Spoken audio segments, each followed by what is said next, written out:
Olá, bom dia a todos. Bom dia aos nossos alunos que nos acompanham aqui no curso SAISC Pré-ENEM em Santa Cruz do Sul. Bom dia a todos vocês que nos acolhem na sua tela para um dia de estudos. E hoje vamos falar aqui agora sobre redação. Se você ainda não se matriculou no nosso curso, seja bem-vindo a ele, saiscprenem.com.br. Este é o site, este é o caminho para você ter uma excelente preparação para o Enem e também para os vestibulares. E como você está nos prestigiando agora, neste momento, atenção para a dica. Neste curso, que tem mais de 800 horas de aula, que tem professores altamente qualificados, simulados bimestrais, redação toda semana com correção personalizada, neste curso, você pode fazer a sua inscrição com valor promocional. O nosso curso, além de todos esses diferenciais, pode fazer com que você também possa assistir mais do que uma vez a cada uma das aulas. Diferencial como este, outros concorrentes talvez não tenham.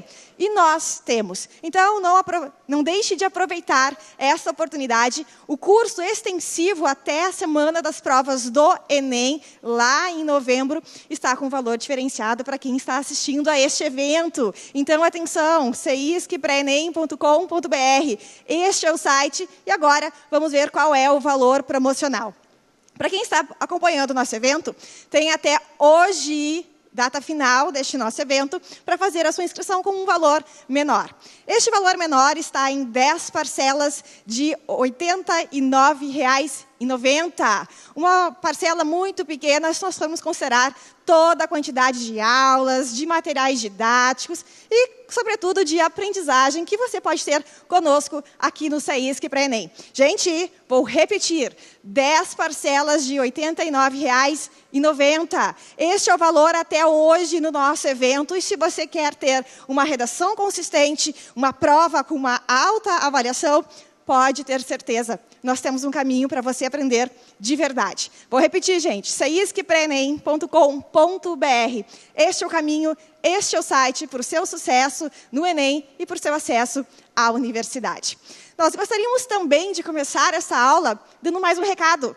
O nosso curso, além de toda essa vantagem de material qualificado, desse preço promocional de hoje, ele tem outras vantagens. Você pode participar conosco do grupo de estudos do SAISC Pré-ENEM.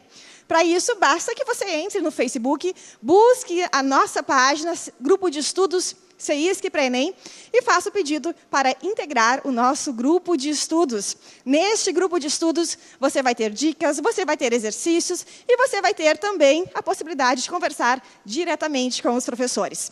Não pode perder essa. E se você perder, sentimos muito, porque a sua presença também é importante para nós. Eu sou a professora Luana Porto, dou boas-vindas a todos vocês que nos acompanham aqui, que nos acompanham no plano virtual, e nós vamos ministrar hoje uma aula de redação. Gente, redação, todo mundo diz ou já ouviu falar que é algo muito difícil. Será que é? Será que vocês têm medo de escrever? Ah, provavelmente sim, né?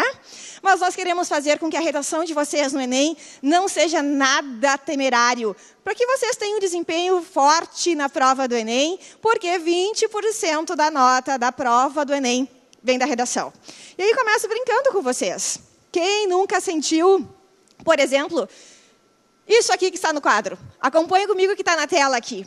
A tela traz duas telas de dois pintores famosos. Um pintor norueguês, faz parte da chamada vanguarda expressionista da literatura, e ele pintou um quadro que foi vendido por quase 120 milhões de euros. Estou falando de Edvard Munch, e ele pintou o famoso quadro O Grito.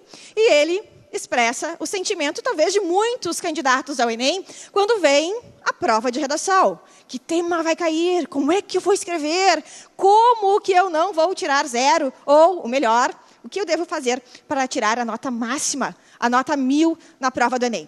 O grito mostra um sentimento que nós não queremos que vocês tenham, porque o nosso curso vai trabalhar para que vocês sintam-se abraçados, como tem o quadro do nosso pintor brasileiro, Romero Brito. O The Hug, o abraço, quer dizer para vocês que nós estamos abraçando cada um de vocês quando nós preparamos cada uma das aulas, para que vocês entendam o que vocês precisam fazer, o que vocês não podem fazer e o que vocês precisam apresentar na escrita da redação por uma redação nota 1000. O nosso trabalho é para que vocês se sintam abraçados a uma redação nota 1000. E para isso, nós vamos fazer a nossa primeira aula de hoje. Não tenham medo, não gritem e saibam que nós estamos aqui para ajudar cada um de vocês a ter o melhor desempenho na prova de redação. Pensando nisso, nós queremos também dizer para vocês que falar de redação implica muitas outras atividades. Entre as atividades está o ato de ler. Todos vocês leem? Sim, claro que vocês leem. Vocês leem mensagens no Facebook, vocês leem mensagens nas ruas, nos outdoors, vocês leem notícias. Mas tudo isso só será importante se você mostrar na prova de redação do Enem que você é um leitor e você é um leitor pensante. O seu repertório socioprodutivo na prova de redação do Enem tem que marcar justamente isso, que você pensa, que você se posiciona, e nós temos algumas dicas para ajudar vocês a fazerem isso no dia da prova. E mostrar, desde o primeiro parágrafo de redação, para a banca que vai corrigir o texto de vocês, que vocês são alunos diferenciados. Que desde o primeiro parágrafo vocês mostram aquilo que singulariza a redação do Enem.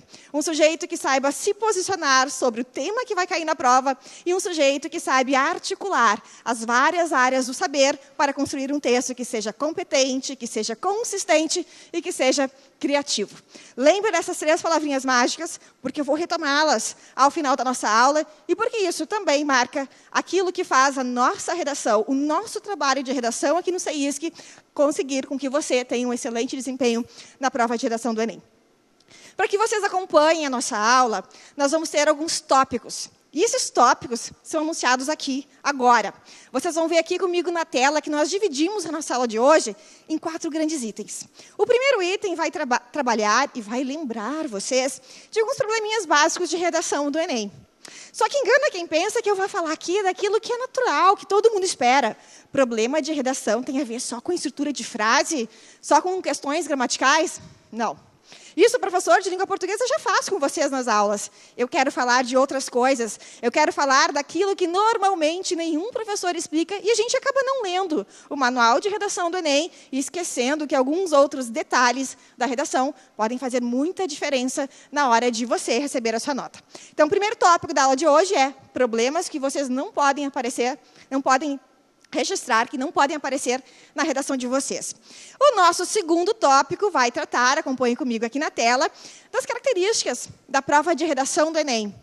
Vocês sabem que a prova do Enem, ela tem uma particularidade. Ela não é igual à prova de redação da Unisc, da URGS, da FUVEST, da PUC do Rio de Janeiro. Ela tem algumas diferenças que singularizam essa forma de escrita.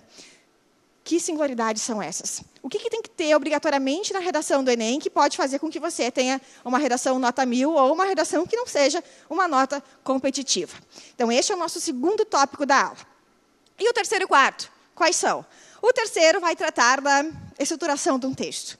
Talvez aqui nós tenhamos a parte mais densa da nossa aula, porque aqui nós vamos mostrar e exemplificar como que vocês estruturam, como que vocês pensam a escrita de um texto de caráter dissertativo argumentativo. O que espera de vocês o Enem, o que a banca está esperando de vocês na hora de corrigir o seu texto. E, por fim, nosso quarto item vai tratar das dicas de redação. Aquilo que, propriamente, na escrita de texto, vocês precisam fazer e quais são as ações, as estratégias que vocês precisam usar para não comprometerem a nota de vocês. E aí, gente, com medo da redação? Vamos dar um abraço, como o The Hug, lá no quadro do Romero Brito? Ou vamos ficar ansiosos, muito emotivos, como aparece no quadro do pintor europeu? A ideia é que vocês saiam da aula de hoje aqui sem sentir vontade de dar grito. Nada de ficar apavorado, porque a redação do Enem não pode ser uma redação que atrapalhe vocês. A redação de vocês precisa ser uma redação que mostre que vocês têm consistência, criatividade e competência na hora de escrever. E para isso, nós vamos dar dicas ao longo de toda essa manhã. Para quem está aqui no presencial, acompanhando a nossa aula, registro, vocês podem fazer perguntas, vocês podem fazer intervenção a qualquer momento. Quem está em casa também pode. Como é que faz, professora, para mandar perguntas ao vivo? Basta entrar no chat aqui do CEISC e que vocês vão ter a nossa monitora recebendo as suas perguntas e ela vai direcioná-las a mim e eu vou respondê-las ao vivo, numa interação que é típica de um evento online como este. Então, fica o convite. Quem tiver dúvida, quem quiser fazer algum comentário, quiser fazer alguma pergunta, não se acanhe. Aqui é o momento de vocês sanarem as suas dúvidas e respondermos as suas questões. Então, vamos lá. Tivemos os 4 momentos apresentados, nós vamos agora a cada um deles. Então, vamos pensar primeiro que quando a gente escreve, é natural que alguns problemas de redação apareçam. Quais são os problemas de redação? Eu disse para vocês que esses problemas não estão relacionados a questões de gramática, que não vou dizer aqui para vocês que um problema de redação é separar sujeito e verbo por vírgula, que cometer um erro de concordância também é problemático. Os problemas sobre os quais eu vou falar agora não são esses de linguagem, não são esses relacionados à desatenção à gramática. Vou falar de outros. Porque esses outros, por mais importantes que eles possam ser, nem sempre eles são mencionados nas aulas de redação. Então, o meu alerta é para vocês não fazerem, por exemplo, uma redação em branco. Nossa, eu tenho no primeiro dia, lá no dia 4 de novembro, 90 questões para responder. O tema não me é muito familiar. Vamos pensar na prova do Enem de redação no ano passado. Os desafios para a educação de surdos no Brasil. Nunca pensei nesse tema. Não sei nem como começar a escrever essa redação. Eu não sei quem são os surdos. Eu não sei qual é o perfil dos surdos. Eu não sei se no Brasil existem escolas específicas para surdos. Meu Deus, eu entro em pânico porque eu não sei o que escrever. Então, eu resolvo que eu vou deixar a prova de redação em branco, eu não vou escrever redação. Pode? Nem pensar. Porque se você deixar a sua prova de redação em branco, o que acontece? Nota 0 na redação. Com nota 0 na redação do Enem, mesmo que você tenha um bom desempenho nas outras provas, que são as questões objetivas, você, por exemplo, não consegue bolsa para a Uni, porque uma das regras tem que ter no mínimo 450 pontos na prova de redação. Não se consegue também FIES, se você precisar de financiamento para estudar numa universidade, numa faculdade pública, porque qual é a regra? Para conseguir financiamento, não pode ter zerado a redação e tem que ter, no mínimo, 450 pontos. Então, pessoal, por mais difícil que seja o tema, não fujam dele. Não fujam da raia. Escrevam de forma a não deixar o texto de vocês em branco. Porque isso significa ter que fazer o Enem de novo no ano seguinte. Ficou marcada essa regrinha básica? Redação em branco? Nem pensar. E qual é o segundo probleminha que eu quero chamar a atenção de vocês hoje? Presença de desenhos. Nossa, nós que já atuamos como professores de escola, a gente sabe quando os alunos querem fazer uma redação mais bonita. E lá no meio do texto, fazem um coraçãozinho. Estou escrevendo aqui na minha redação, e lá pelas tantas, estou finalizando o texto, e eu escrevo aqui um desenhinho, uma florzinha, para deixar a redação um pouquinho mais bonita. Se faz isso na escola? Se faz. O professor da escola talvez nem brigue com vocês em relação a isso. Mas no Enem, se vocês apresentarem qualquer desenhinho, seja uma florzinha, uma caveira, qualquer outro tipo de símbolo, por favor, estejam cientes de que isso vai dar nota 0. Porque está previsto que vocês não podem escrever nada que não seja palavra. Porque o texto da redação do Enem é uma redação. E para a redação nós não podemos desenhar. Então, gente, nada de desenhinho, porque isso pode anular a prova de vocês. Isso é um problema seríssimo. Qual é o terceiro problema que eu destaquei aqui, que vocês não podem cometer, não podem deixar presente no texto de vocês no dia da prova do Enem, lá no dia 4 de novembro? Registro de recados para a banca. É bem comum nós, professores de produção textual e de língua portuguesa, recebermos ao final de uma prova um recado como este. que eu vou colocar aqui no quadro, porque certamente alguém de vocês já escreveu ou já deixou um recado para a professora. Por exemplo, isso aqui. Profa, corrija com carinho. É óbvio que todos os professores vão corrigir com carinho, porque todos os professores gostam muito de vocês. E esse afeto ele é importante quando a gente tem uma relação de professor e aluno e a gente torce para que vocês tenham sucesso. Esses recados também mostram que o aluno tem um certo afeto pelo professor, e isso é muito bom. Isso singulariza a nossa relação, que tem que ser cada vez mais humanizada. Mas no dia da prova do Enem, meus queridos, não façam isso. Porque a banca pode entender que vocês estão querendo induzir a uma certa avaliação. E se a banca entender que vocês estão fazendo isso, e vocês vão registrar através de frase como esta, estão perdidos. Porque a nota de vocês também será anulada. Então, recado para a banca, gostei do tema, não gostei do tema, corrija com cuidado, eu preciso passar, eu preciso ter uma nota 1000, nem pensar. Isso vai comprometer seriamente o desempenho de vocês. Então, nenhum tipo de recado. O que mais que vocês não podem fazer? Escrever com letra que a banca não consiga ler. Isso se chama letra ilegível. Alguns podem dizer assim, mas professora Luana, a minha letra não é bonita, a minha letra é feia. A minha também não é bonita, mas vocês conseguem ler, né? Então, qual é a diferença entre uma letra feia e uma letra ilegível? A letra ilegível, I é um prefixo em português que diz não ler, não possível de ser lida. É aquela letra em que a banca não vai conseguir decifrar, não vai conseguir nem adivinhar o que vocês estão querendo escrever. Quero que vocês façam o exercício aqui comigo. Eu vou escrever uma frase bem curta e vocês vão ler para mim, tá? A frase é esta aqui, olha aqui comigo no quadro.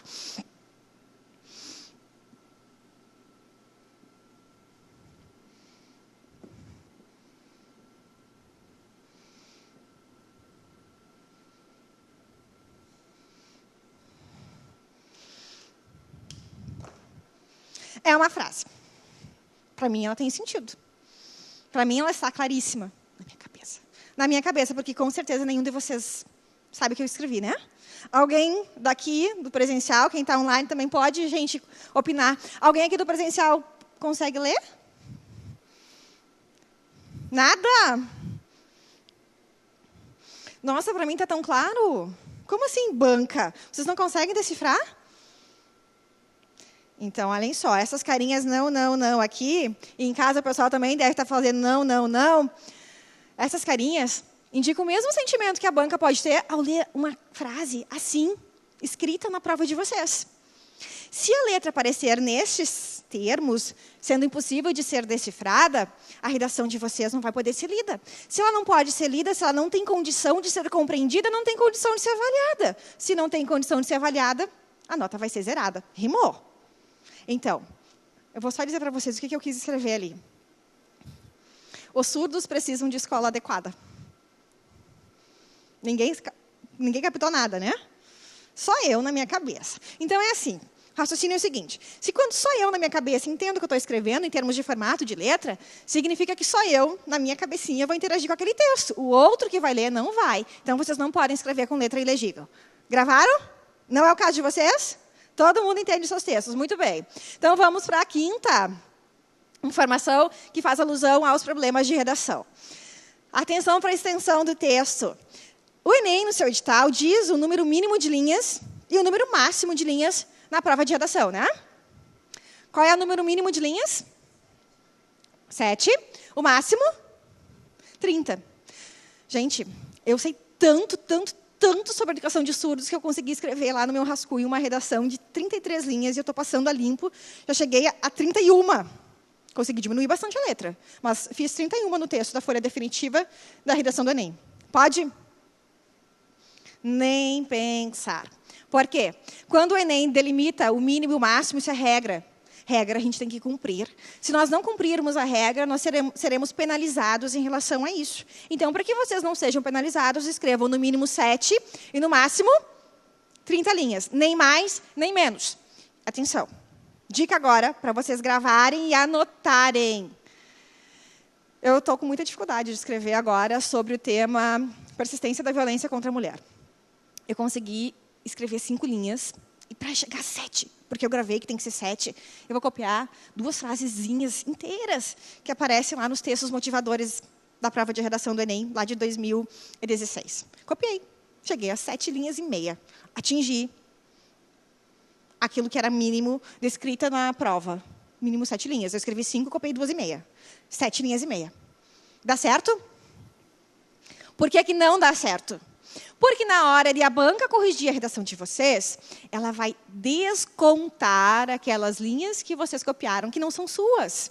O que a prova do Enem quer? Uma redação de cunho autoral. Se eu copiei 2 frases dos textos motivadores, significa que tem 2 frases, 2 linhas e meia, que não são minhas. Então, o texto não é totalmente meu. Se o texto não é totalmente meu, eu fiquei só com as minhas 5 linhas. 0, porque eu não atingi o mínimo. Então, muito cuidado em relação a isso. E atenção, que vocês devem se perguntar. Professora, eu não posso copiar só os textos que estão lá na prova de redação, naquela folha que apresenta o texto 1, o 2, o 3, e às vezes também o 4? Não, gente. Vocês não podem copiar nada que esteja dentro da prova do Enem. Tem um texto que me interessa lá na prova de linguagens, ou uma informação que apareceu na prova de ciências humanas, eu quero usar na redação. Não, não pode, porque qualquer texto que não seja seu e que esteja presente na prova de redação do Enem, vai ser descontado se você usá-lo dentro da redação que você está apresentando. Então, copiar, nada. Nem uma partezinha do texto. Muito menos daquilo que está evidente ali na proposta de redação. Todo mundo gravou isso? Então, atenção, qual é a nossa informação básica? Eu tenho que ter linhas escritas que sejam minhas. Produção impessoal, não. Uma produção pessoal, individualizada do autor do texto, que sou eu, candidato, que está fazendo a prova do Enem. E aí, vamos para outra observação importante. Texto escrito em língua estrangeira, não. Eu até posso usar, entre aspas, uma expressão em inglês, uma expressão que venha do latim. Mas eu não posso escrever todo um texto em língua que não seja a minha língua mãe. E aí vocês devem ficar se perguntando, por que a professora Luana está falando isso? É tão básico. Porque nós temos já candidatos que apresentaram provas escritas em inglês ou espanhol. Talvez eles sejam falantes nativos dessas línguas, mas na prova do Enem não pode. Por que que não pode? Porque a prova do Enem diz o seguinte, que você deve escrever um texto em língua portuguesa na modalidade culta. Então, significa que a língua é a língua vernácula, a língua portuguesa, nenhuma outra. Certo? E aí vem a outra dica, que vocês devem escrever o texto sempre em língua padrão, porque é um problema se vocês usarem a língua não padrão. Aí vamos lembrar das aulas de língua portuguesa. O que é uma língua padrão? Nunca ouvi falar nessa expressão antes, professora. Vocês sabem o que é uma língua padrão? Língua formal, o que mais? Culta, o que isso significa? Que segue as normas. Que normas? Normas? Faltou uma palavrinha mágica. As normas gramaticais. Então, vamos lá, gente. A língua padrão é aquela língua que obedece às normas gramaticais. Se nós não tivermos obediência às regras da escrita, e lembre que a gramática está muito ligada às regras da escrita, se nós não tivermos, então, atenção às regras gramaticais, nós corremos o risco de usar uma língua que não seja padrão. Porque a língua padrão é a língua que obedece às regras gramaticais. Vamos exemplificar. Digamos que naquela redação do ano passado do Enem, sobre os desafios da educação de surdos, eu escreva conforme eu, adolescente, falo. Agora, eu sou adolescente, tá? Tem a idade de vocês que estão aqui. E eu digo que os surdos no Brasil estão ferrados porque eles não têm escola específica para eles, porque eles não têm metodologias adequadas para seu ensino e porque a grande maioria dos brasileiros não domina Libras. O que eu usei que não é língua padrão? Uma linguagem coloquial que foge àquilo que se espera das regras gramaticais. Qual é a expressão que eu usei que não pode aparecer no texto de vocês? Ah, os surdos estão ferrados. Eu sei que vocês usam essa linguagem. No dia da redação, nem pensar. Então, essa língua padrão diz que vocês não podem usar gírias, diz que vocês não podem tropeçar nas regras da gramática e que vocês não podem também cometer alguns deslizes relacionados a vocabulários muito populares, vulgares, com aqueles termos que o Enem vai chamar de impropérios, palavras de baixo calão, nem pensar. E, por fim, aqui nós temos mais 2 dicas. Vocês não podem escrever um texto em desacordo com a tipologia solicitada na prova de redação do Enem. O que é tipologia? Nós temos várias tipologias. E vou explicar daqui a pouquinho mais detalhadamente isso. Nós temos a tipologia narrativa, descritiva, dissertativa, argumentativa e injuntiva. Qual delas a prova do Enem quer? 2. A dissertativa e a argumentativa. Então, é isso que tem que aparecer no texto de vocês. Do contrário, vocês vão escrever um texto que não obedece à tipologia. Nota 0. E, por fim, aqui, problemas com a estrutura de frase, que tem a ver com as regras gramaticais para a composição de cada período, de cada oração. Lembrem que cada frase tem que ter sentido completo, que vocês não podem deixar uma ideia meio mal explicada, mal desenvolvida, porque isso vai indicar que você não tem fluência. Isso a gente faz fazendo uma perguntinha muito simples. Antes de passar a limpo, a gente tem que ler isoladamente cada frase. Se eu conseguir ler isoladamente aquela frase e eu entender sozinha, como se fosse um texto único aquela frase, a frase não tem problema de estrutura. Mas se eu ler de forma isolada aquela frase, que começou com uma letra maiúscula, terminou com um ponto final, um ponto de interrogação, e eu não entender, significa que aquela frase tem problema estrutural. Frase com problema estrutural, a gente não passa limpo, a gente reescreve antes de passar para a versão final. Então, problema de estrutura de frase é muito comum nos textos, porque às vezes, por nosso raciocínio, aquilo tudo está certo, mas quem está lendo não consegue apreender o nosso raciocínio se a frase não estiver completa. Então, frase com problema de estrutura não cabe para a redação do Enem. E aqui, textos com problemas gramaticais, concordância, regência, acentuação gráfica, também são penalizados. Certo, gente? Então, nós tivemos aqui uma listinha de 10 probleminhas ou problemões, porque alguns acarretam só desconto de nota e outros acarretam zeração de nota. Nós vamos passar, então, para o segundo tópico da nossa aula. Lembrem que a folha de redação tem 30 linhas e vocês não podem deixar assim, né? Porque senão vai ser nota 0. 0 bem redondo para nós. E se eu escrever só 7 e copiar mais um pouco, bye, bye. Se eu escrever mais do que 30, bye, bye, te espero ano que vem de novo. Tá bom? Aí vamos à segunda parte da aula.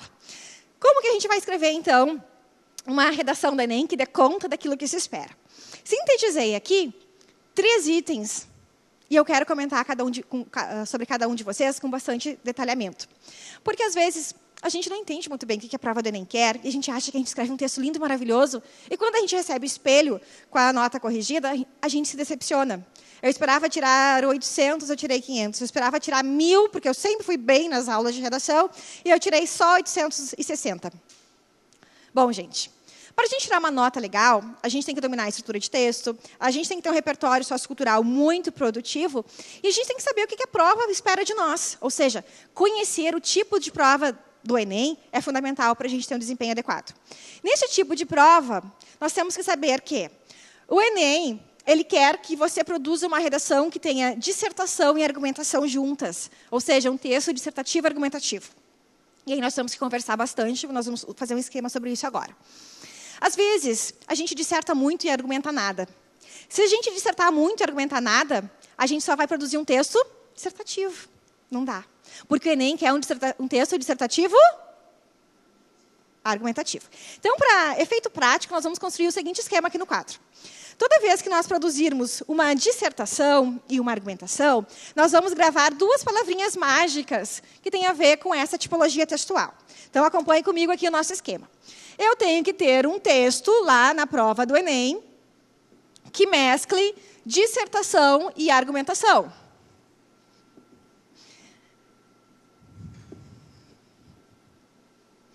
O que seria uma palavrinha-chave para eu entender o que é a dissertação? Vamos sintetizar da seguinte forma. A dissertação está para a reprodução de informação,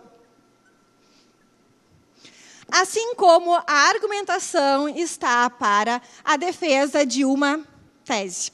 Notem que, quando eu produzo um texto de caráter dissertativo, eu mostro para a banca que eu entendo do conteúdo. Eu mostro para a banca que eu estou atualizado em relação ao tema. Eu mostro para a banca que eu tenho familiaridade com aquele assunto. Então, uma redação dissertativa é aquela redação que está permeada de informações, de dados sobre o assunto. O que é fundamental, porque eu não tenho como opinar, eu não tenho como criar uma tese, quando eu não tenho informações, dados a serem interpretados. E o que é a tal da argumentação? Nossa, que difícil. Não, não pode ser difícil. Porque todos nós temos opinião sobre alguma coisa. Se eu digo assim, Eu acho essa monitora que está me acompanhando agora aqui na aula muito simpática. Eu já tenho uma opinião sobre ela. Eu formei um juízo de valor sobre ela. Então, eu já estou começando a construir uma tese. Para eu convencer vocês de que ela é muito simpática, eu tenho que dar justificativas. Quando eu tenho uma opinião e eu a defendo, por isso defesa de tese, eu começo a construir a argumentação. Então, eu vou dizer, a minha monitora aqui, ela é uma pessoa muito simpática porque ela sempre me atende sorrindo, porque ela é extremamente dedicada ao trabalho que ela faz, porque ela é extremamente dócil na sua conversação diária aqui comigo e os outros professores. Então, notem que eu criei um juízo de valor, uma opinião, que está muito próxima daquilo que é uma tese. E para ser um texto argumentativo, não basta opinar. Eu preciso fazer o que mais? Eu preciso defender a tese. Porque um texto dissertativo, ele tem como função levar o leitor, que vai ser a banca que vai corrigir a prova de vocês, a aceitar a ideia de que a minha monitora é muito simpática. Se a banca chegar ao final e aceitar a tese de vocês como uma tese coerente, uma tese bastante persuasiva, vocês conseguiram construir um texto de caráter dissertativo, argumentativo. Então, eu não posso só fazer reprodução de informações na prova do Enem. A prova de redação do Enem quer que eu mostre que eu sei sobre o assunto e, principalmente, que eu sou capaz de emitir opiniões, de construir posicionamentos fundamentados sobre aquilo que eu quero dizer. Então, gente, já vem uma primeira dica. Na redação do Enem, não é adequado, por exemplo, que vocês digam assim: eu acho que os surdos mereciam uma escola mais adequada para eles. Eu acho. Se eu acho, nem eu mesma tenho certeza. Se nem eu mesma tenho certeza, será que a banca vai concordar comigo? Não. Porque o verbo achar, ele funciona de forma muito fraca em termos de escala argumentativa. Se o verbo achar indica que nem o enunciador, que nem aquele autor do texto tem certeza do que ele diz, o que a banca vai pensar?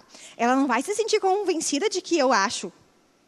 Se eu estou achando, a banca vai achar menos ainda. Então, não usem verbos que marquem uma opinião fraca. Em vez de dizer, eu acho que os surdos merecem uma educação mais adequada, eu uso outro tipo de expressão que marca mais fortemente a minha opinião, que marca mais fortemente o meu posicionamento. O que eu posso dizer? Acredito fica fraco também. Porque quando a gente tem uma crença, a crença pode ser desconstruída, né? Que outro verbo eu posso usar? Nenhuma ideia? Duas ideias. Eu posso dizer, é necessário que os surdos tenham uma educação mais adequada, é necessário, já é bem mais forte. Eu estou colocando já isso de forma bastante impositiva. É necessário, é oportuno, é imperativo que os surdos tenham uma escola mais adequada. Então, eu uso um tipo de construção que a gente chama de construção marcada por um verbo, normalmente o verbo ser, mais um adjetivo. Porque isso marca mais fortemente que eu tenho uma opinião mais forte sobre o tema. Lembre que adjetivo é definido como qualidade. Não interessa se é uma qualidade positiva ou negativa. Então, é necessário, é imperativo, é oportuno, é adequado que os surdos tenham uma educação mais decente, mais justa, mais digna. A outra dica para nós construirmos uma opinião mais forte, mais incisiva, para marcar um posicionamento com elementos linguísticos mais precisos, é dizer, por exemplo, os surdos devem ter uma educação, uma escola mais adequada. Usar o verbo dever indica um tom persuasivo mais forte na escala argumentativa. Lembrem, se eu digo, os surdos devem ter uma escola boa, e eu acho que os surdos devem ter uma escola boa, o devem sozinho é muito mais forte do que o acho. Então, tentem usar verbos, elementos linguísticos que marquem mais fortemente a opinião de vocês. Isso para marcar que, toda vez que a gente tem uma opinião sobre alguma coisa, a gente precisa marcar essa opinião e depois defendê-la. E aqui nós temos algumas perguntinhas já que eu recebi. A Clara de Manaus está perguntando o seguinte: informação é a mesma coisa que argumento, professora? Não é. Por que não é?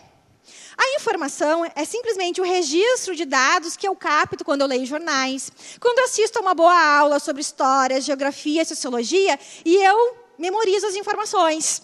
e eu consigo reproduzi-las de forma fidedigna. Informação não é argumento, porque argumentos são as justificativas da opinião.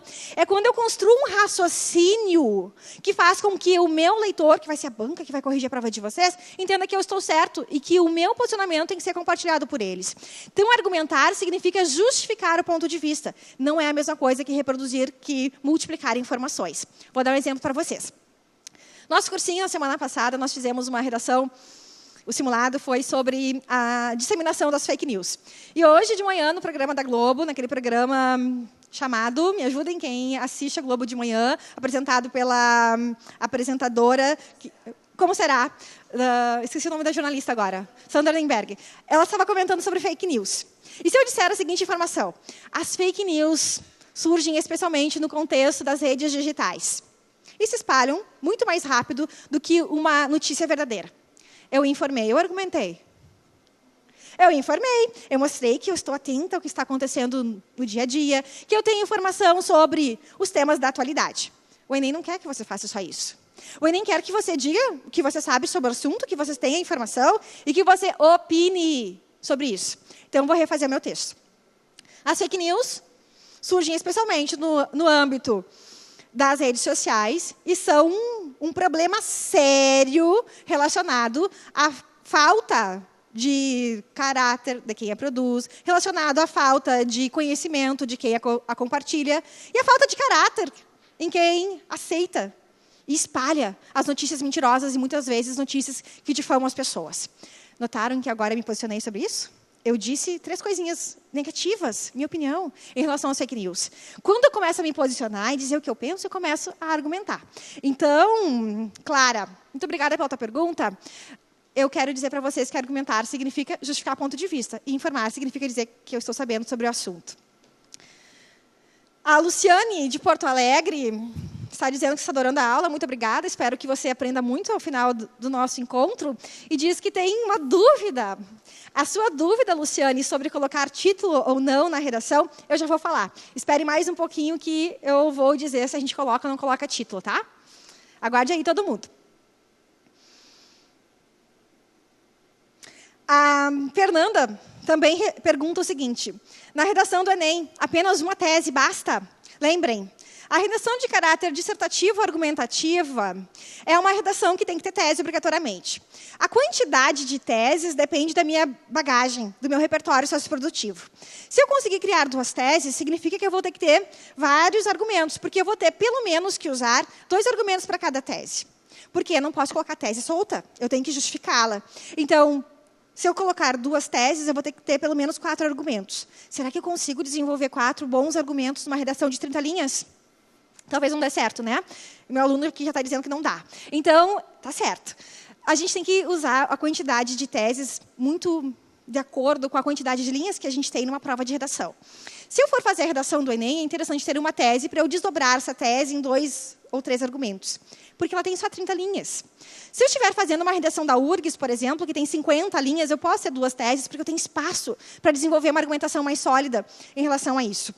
Então, não é a quantidade de teses que vai fazer o diferencial da sua nota de redação. O que importa é se a minha tese ela está suficientemente defendida, argumentada, justificada no texto. Então, não confundam quantidade com qualidade. O que importa é que vocês tenham uma redação bastante consistente. Nós vamos falar depois na redação 3C, que é aqui do nosso método CISC para Enem, tá bom? Agora, eu quero fechar essa parte aqui respondendo à pergunta da Luciane. Luciane, você que nos assiste está em Porto Alegre. Agradeço muito a sua pergunta, porque ela é uma pergunta que, geralmente, sintetiza, exemplifica as dúvidas que muitos de vocês têm. Eu vou construir título ou não vou construir título para a prova de redação do Enem? Pessoal, a prova de redação do Enem, segundo o seu edital, ela não requer título. Ela quer o texto em si. Normalmente, quando uma banca de redação quer que o candidato coloque um título na sua redação, é discriminado isso no edital. Não é o caso da redação do Enem. Então, qual é a minha dica? Se vocês têm dificuldade de colocar um título, de criar um título que seja chamativo, que seja um título adequado ao texto, não gastem a energia de vocês com isso. O Enem não vai anotar ou não vai levar em conta o título de vocês em relação ao conteúdo, porque o que vale é o texto em si. Se vocês colocarem na prova de redação do Enem um título, só vai contar para as linhas. Ou seja, para saber se vocês estão usando o número mínimo ou máximo de linhas. Ele serve só para a contagem de linhas, não serve para atribuição de valor.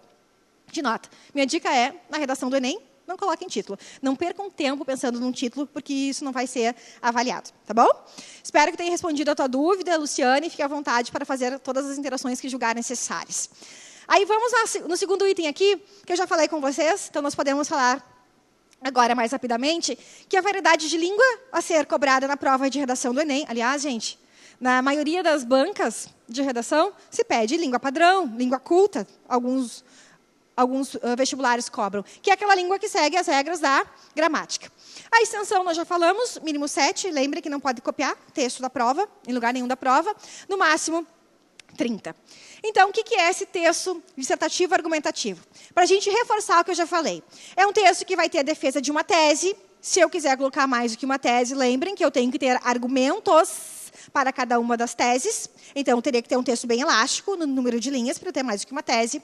É aquele texto que vai obrigar que o seu autor tenha um posicionamento sobre o assunto. Então, dizer que eu acho, talvez os surdos devam ter uma educação mais adequada às suas necessidades especiais, não vale. Eu tenho que ser firme, eu tenho que ser categórico, eu tenho que ser persuasivo. Se eu não for persuasivo, se eu não for capaz de defender a minha tese, eu vou ser muito penalizado em uma competência que se relaciona à minha capacidade de selecionar argumentos, interpretar dados a favor de um dado posicionamento. Vou retomar isso no final da nossa aula. Então, gente, selecionem uma boa tese, bons argumentos, pelo menos 2, para construírem uma análise do tema e marcarem a presença autoral de vocês. O Enem quer sujeito pensante. O Enem quer sujeito que desenvolva suas ideias de forma progressiva. Então, nada de ficar batendo na mesma tecla e de dizer sempre a mesma informação ou repetir o mesmo argumento em cada um dos parágrafos. Isso não vai adiantar.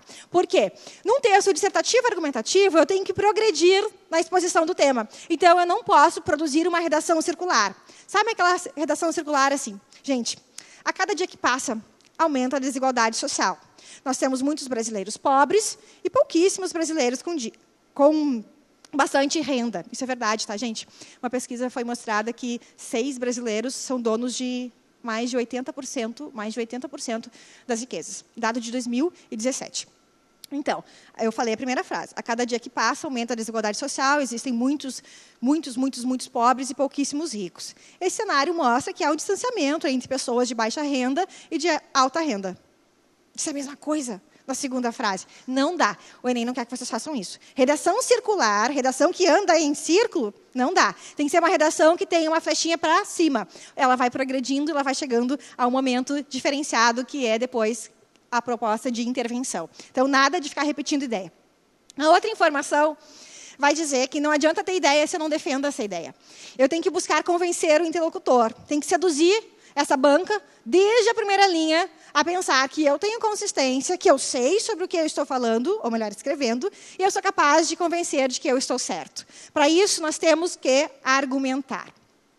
E aí, nessa argumentação, nós temos o esquema da prova de redação que aparece no manual, ou melhor, na cartilha de redação do participante do Enem. O que é a cartilha, gente, para quem nunca ouviu essa expressão? Agora, nessa semana, no dia 21, foi lançado o edital da prova do Enem, com as datas, com o valor da inscrição, com as regras todas para quem quer isenção, dia de prova, etc. e tal. E, normalmente, nos meses subsequentes, o INEP publica a chamada cartilha de redação. No ano passado, o INEP publicou isso em outubro. Então, se nós tivermos a mesma sequência de organização deste órgão, do INEP, nós teremos a cartilha de redação do Enem 2018 lá em outubro, a um mês da prova. Nossa, que perigo. Nem tanto. Se a gente for ler com atenção a cartilha de redação do Enem do ano passado, nós já vamos ter várias informações que serão as mesmas que nós vamos usar este ano. Porque é várias, não são todas. Depois eu explico para vocês. E lá na cartilha de redação do ano passado, já estava prevista esta estrutura de redação em termos de conteúdo. A prova de redação do Enem quer um tema. Sobre esse tema, que é de caráter político, cultural ou econômico, o candidato formule uma tese. O que é tese mesmo? A minha opinião, meu posicionamento pessoal em relação a este tema. Como eu não posso opinar sem tentar convencer vocês de que vocês estão certos, eu tenho que usar argumentos. Então, olha o nosso esquema. Eu tenho tema, eu tenho tese, eu tenho argumentos. E o edital deste ano já deixa claro que a proposta de redação vai solicitar de vocês, de novo, que vocês pensem numa situação de intervenção, numa medida de intervenção para a situação problema que aparece no texto, ou na proposta de redação. Então, vai continuar vivo este esquema, que é preciso que vocês apresentem uma proposta de intervenção. Gente, então, vamos resumir o que significa isso. Em relação ao tema, eu tenho que ter uma opinião. Essa opinião tem que ser fundamentada. Como essa temática envolve uma situação-problema, o Enem quer que eu seja capaz de pensar em soluções para essa situação-problema. O que é essa solução? É a apresentação de uma proposta de intervenção. Então, isso não vai mudar do que já era. O que eu tenho que fazer alerta para vocês? Normalmente, quando o candidato lê de forma apressada que ele tem que apresentar uma proposta de intervenção para um problema, ele fica desesperado porque ele acha que ele tem que apresentar em cada parágrafo uma forma de resolver aquela situação-problema. Vamos fazer um esquema mostrando isso para vocês. E aí eu quero chamar a atenção para aquilo que vocês não devem fazer. A prova de redação do Enem do ano passado tratou, então, dos desafios da educação de surdos. Vou colocar aqui, simplesmente, educação de surdos. E eu constato que, no Brasil, a educação de surdos tem pelo menos 4 problemas. Então, eu vou contextualizar a minha situação problema. Qual é o primeiro problema que eu identifico em relação à educação de surdos? A ausência de professores, vou abreviar professores, qualificados para atender de forma adequada os estudantes surdos. Um segundo problema que eu vejo em relação a este cenário é que a língua brasileira de sinais não é de domínio de todos. E quando eu falo que não é domínio de todos, estou falando que a sociedade como um todo não usa a língua de sinais. Não só as pessoas que convivem necessariamente com os sujeitos surdos, ou professores, ou pais, os membros da família dos surdos. A sociedade brasileira, de modo geral, não conhece, muitos nem sabem que Libras é a nossa segunda língua oficial. Nós temos 2 línguas oficiais no Brasil. A língua portuguesa é Libras. E mesmo sendo oficial, nós não a estudamos na escola como deveríamos. Um outro problema é que nós não temos, para surdos, infraestrutura nas escolas adequada. Nós não temos, por exemplo, material pedagógico adequado para os alunos, nós não temos a estrutura física também necessária para a acolhida adequada dos surdos. E, por fim, nós ainda não dominamos ou não exploramos nas escolas as chamadas metodologias assistivas. O que são metodologias assistivas? São metodologias específicas para dar assistência a todos aqueles alunos que precisam de uma educação especial, que precisam de um atendimento especializado. Então, acompanhe meu raciocínio. Eu identifiquei neste tema 4 situações problema. Aí eu vou ter que dar conta de falar delas no meu texto. E se eu identifico 4 situações problema, para o meu texto ser coerente, eu teria que apresentar uma solução para cada problema. Vou conseguir em 30 linhas? Eu consigo pensar em 4 soluções, uma para resolver o problema dos professores, outra para resolver o problema de ensino de Libras no Brasil, mais uma terceira para resolver todo o problema da infraestrutura das escolas, e mais uma ainda para instituir as metodologias assistivas na sala de aula. Eu não vou conseguir, a não ser que eu tenha uma redação em estilo URGS com 50 linhas. E mesmo assim vai ser apertado. Muito pouco espaço. O que eu quero dizer com isso, pessoal? Que o fato de o Enem apresentar como obrigação que vocês escrevam uma proposta de intervenção não significa que vocês tenham que encontrar milhões de problemas para apresentarem milhões de soluções. Vocês podem apresentar apenas uma proposta de intervenção, desde que ela dê conta de resolver situações problema que vocês apresentaram ao longo do texto de vocês. Por que eu vou falar isso? Porque toda vez que eu apresento uma proposta de intervenção, por exemplo, o governo deve promover cursos de formação qualificada para preparar os professores para ensinarem os surdos. Os nossos legisladores devem criar uma lei específica para obrigar o ensino de Libras em todas as escolas, em todos os níveis de formação.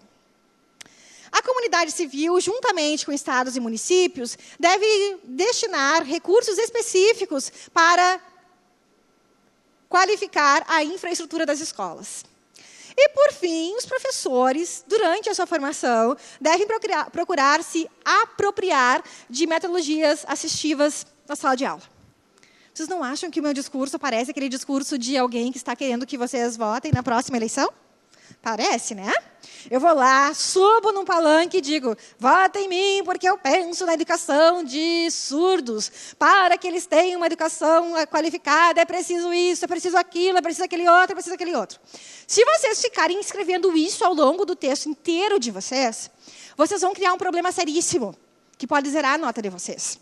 Se eu ficar todo o texto dizendo, é preciso fazer isso para resolver aquilo, é preciso fazer aquilo para resolver aquele outro, eu vou criar um texto que não segue a tipologia textual requerida na prova do Enem. Porque toda vez que eu digo, é preciso fazer isso, deve fazer isso, eu estou produzindo um texto de caráter injuntivo. O que é injunção, professora? Nunca ouvi falar nisso. O que é injunção? É uma tipologia textual, assim como a dissertação, assim como a argumentação, assim como a descrição. É aquele texto que orienta, que dá conselho, que ensina como fazer alguma coisa. Um texto injuntivo é o texto da bula de remédio, é o texto de uma receita culinária. É aquele texto que nos orienta a fazer determinadas ações. O Enem não quer isso, gente. O Enem não quer um texto injuntivo.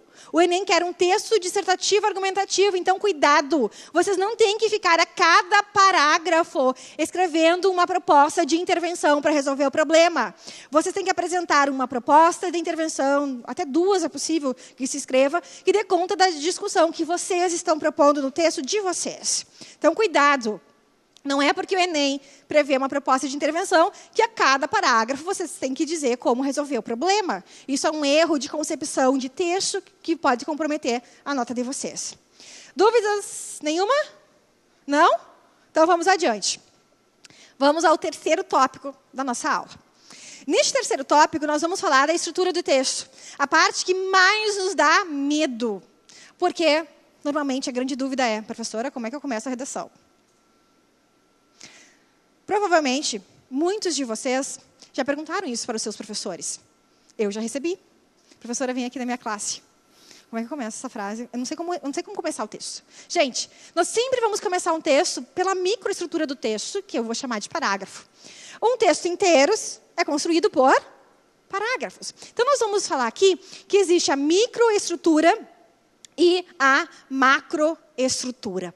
E aí nós vamos discriminar as diferenças em relação a isso. Antes, eu vou responder uma pergunta da Beatriz de São Miguel do Oeste. Professora, pode explicar melhor o que é texto injuntivo e por que ele não pode aparecer na redação do Enem? Vamos por partes, gente. São duas perguntas numa só. O que é um texto injuntivo? É aquele texto que nos ensina a fazer alguma coisa. Por exemplo, para preparar um bolo de laranja, você precisa de 3 ovos, você precisa de farinha, de açúcar. Junte os ovos, bata com a margarina, misture a farinha e o açúcar, coloque o fermento, unte uma forma e coloque para assar. Dê orientações.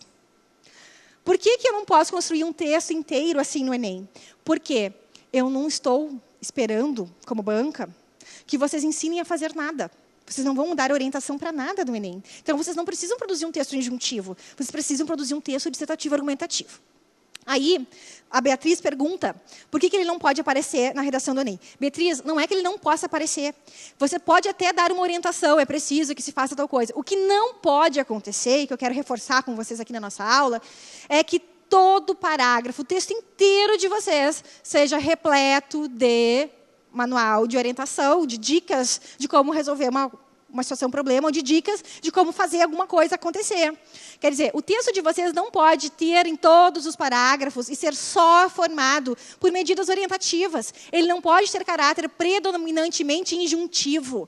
Por quê, gente? Porque o texto da redação do Enem tem que ser predominantemente dissertativo, argumentativo. E se eu só ficar dando orientações do que deve ser feito, eu vou construir só texto injuntivo. E aí eu vou desobedecer a estrutura do tipo textual solicitada na prova do Enem. Aí eu corro também a chance de ter 0. Porque um dos itens de avaliação da prova do Enem é: se você desobedecer a tipologia textual solicitada, nota 0. Certo, Beatriz? Espero ter justificado aqui a tua pergunta. E aí trago mais uma. Gleidson Elian, de São Mateus, Maranhão. Obrigada, Beatriz. Obrigada, Gleidson, pelas intervenções. A pergunta do Gleidson diz assim: na redação, eu posso usar órgão de pesquisa como dizer site tal, divulgou que os surdos não têm ensino de qualidade? Bom, Gleidson, primeira coisa importante, fazer uma diferenciação entre o que é um órgão de pesquisa e o que é um site. Toda vez que a gente cita um órgão de pesquisa, a gente cita uma instituição. Por exemplo, IPEA. Por exemplo, FCC, a Fundação Carlos Chagas. Eu posso dizer que, segundo a Fundação Carlos Chagas, os surdos compõem tantos por cento da população brasileira. Estou dando um exemplo, tá? Posso dizer que, segundo o IPEA, a população brasileira é formada por tantos por cento de sujeitos surdos. Citar órgão é extremamente benéfico. Quando tu falas em site, tu estás te referindo à fonte de informação de onde tu extraíste as informações. São duas coisas diferentes. Em termos de legitimidade de argumentação por citação de dados concretos, o que mais vale é tu indicares o órgão que proferiu a pesquisa. E aí, juntamente, tu podes indicar a fonte na qual tu te baseaste. Então, segundo a Fundação Carlos Chagas, em pesquisa divulgada no site tal, tantos por cento da população brasileira são formadas por surdos. Então, é importante conjugar as duas coisas. Dizer só o site de forma isolada talvez seja complicado. Primeiro, porque talvez o site não seja conhecido, ele não tenha aquela legitimidade científica que é necessária. Muitos sites são repletos de fake news, então muito cuidado, né? Eu sempre vou orientar que vocês indiquem órgãos de pesquisa que são legitimados no campo social como órgãos de saber sérios. Dizer site sozinho é muito complicado. Agradeço as perguntas, e aí vamos retomar aqui o nosso raciocínio, então, que eu estava dizendo para vocês que uma estrutura de texto requer a microparte, que é a redação pequenininha do parágrafo, e a estrutura inteira do texto, que vai ser formado por parágrafos. Então, vocês têm que sair daqui hoje, na nossa aula, sabendo o seguinte: como é que eu começo o texto e como é que eu escrevo o texto inteiro. Essa é a nossa proposta. Vamos ver, então, essa primeira parte. Quando nós falamos de parágrafo, nós vamos dizer que o parágrafo ele tem pelo menos 3 movimentos. Quais são esses 3 movimentos? Ele tem que ter um tópico frasal, que é aquilo que nós chamamos de ideia núcleo. Ele tem que ter um desenvolvimento e se espera que ele tenha também uma conclusão, um fechamento. Por que isso, pessoal? Porque esses 3 movimentos indicam um raciocínio completo. Início, meio e fim, fechados. É como se vocês entendessem que cada parágrafozinho da redação de vocês constitui um texto que eu poderia ler de forma isolada. Se eu vou ler esse parágrafozinho de forma isolada, é natural, é interessantíssimo que ele tenha início, meio e fim. Porque eu posso isolar este parágrafo, lê-lo sozinho e eu preciso entendê-lo. Então, por isso que é uma microestrutura com 3 movimentos. Agora, se eu não conseguir fazer o fechamento, não tem problema. Eu posso deixar para amarrar todas as ideias, fazer o fechamento só lá no final, no último parágrafo. Mas é mais adequado que vocês treinem a estrutura da microestrutura do texto com parágrafo padrão, que tem pelo menos esses 3 movimentos, que podem ser em 3 frases. Uma de introdução, que é o tópico frasal, outra de desenvolvimento e mais uma para fechamento. É isso mais interessante para vocês construírem redações que são coesas e que são coerentes. Aí, o que é a macroestrutura do texto? É quando eu tenho a capacidade de mostrar que cada parágrafozinho compõe um todo, e esse todo é a parte macro, a parte maior do texto. Então, essa parte maior de um texto dissertativo argumentativo, ela tem que deixar claro qual é a tese e quais são os argumentos que eu vou usar para defendê-la. Então, numa estrutura de redação dissertativa argumentativa, nós vamos trabalhar com a introdução, que é um parágrafo que vai indicar a tese, o argumento 1, que é um outro parágrafo, o argumento 2, que é um outro parágrafo, e o argumento 3, que é um último parágrafo. Por que eu estou fazendo essa estrutura? Existem N padrões de estruturação de texto dissertativo argumentativo. Eu estou trabalhando com essa porque é uma das mais simples e uma das mais coesas e coerentes. E é aquela que, no meu ponto de vista, se aproxima muito daquilo que o Enem quer, que é uma redação em 30 linhas. Se vocês quiserem produzir uma redação com 3 argumentos, vocês podem, só que aí é mais difícil fazer com que cada argumento seja suficientemente justificado. Então, essa estrutura eu estou usando porque é aquela que se encaixa melhor na estrutura de redação com 30 linhas que o Enem impõe. Então, olha esse esquema agora. Quando nós pensamos da micro para macro estrutura, nós vamos ver que cada parágrafo tem que ter início, meio e fim. Tópico frasal, desenvolvimento e conclusão. Cada um desses parágrafos compõe um parágrafo do texto inteiro. Então, olhem que o raciocínio fica bastante coerente. Acompanhem comigo o esquema. Quando eu tenho, lá na macroestrutura, o meu primeiro parágrafo, que é aquele que eu vou ter que deixar clara a minha tese, eu vou ter um raciocínio muito parecido com aquilo que seria o tópico frasal. Quando eu construo os argumentos 1 e 2, que vão ser os meus parágrafos 2 e 3, eu vou desenvolver aquela tese. E quando eu produzo a conclusão, que vai ser o meu quarto parágrafo, eu vou estar fechando todo o meu raciocínio. Então, gente, quantos parágrafos essa estrutura que eu estou montando para vocês deve conter a redação? Quantos? 4. O primeiro de introdução, com no mínimo 3 frases. O segundo do primeiro argumento. O terceiro do segundo argumento. E o último do fechamento, que é a nossa conclusão. Certo? Aí vamos só ratificar. Cada parágrafozinho desses da redação de vocês tem que ter 3 movimentos. Ideia núcleo na primeira frase, desenvolvimento, ideia núcleo numa segunda frase e, especialmente, se for possível, e é muito interessante que vocês façam isso, uma frase final de fechamento de ideias. Então, tópico frasal, desenvolvimento, conclusão em cada parágrafo. Aí eu vou mostrar isso aqui para vocês com um parágrafo. Vamos fazer de conta hoje que nós estamos no Enem 2018 e que o tema é os desafios para resolvermos o problema do sistema carcerário brasileiro, que está profundamente lotado. Vocês sabem que nós temos 200 mil vagas faltando no sistema carcerário brasileiro hoje. Então, isso é um problema de caráter político, econômico e também social.